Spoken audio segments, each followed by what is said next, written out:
USS Abraham Lincoln aircraft carrier, accompanied by a formidable fleet of NATO warships, has arrived in the Philippine Sea.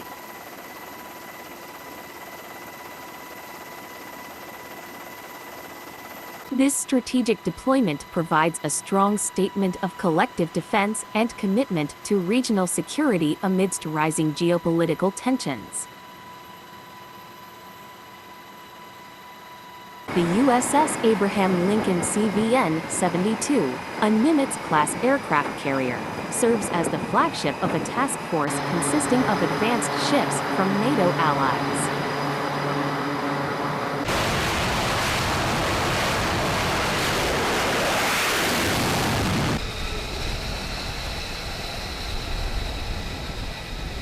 The USS Abraham Lincoln CVN-72 and a fleet of NATO-allied warships stand by, a stark reminder of their unwavering dedication to maintaining peace and stability in the Philippine Sea and beyond.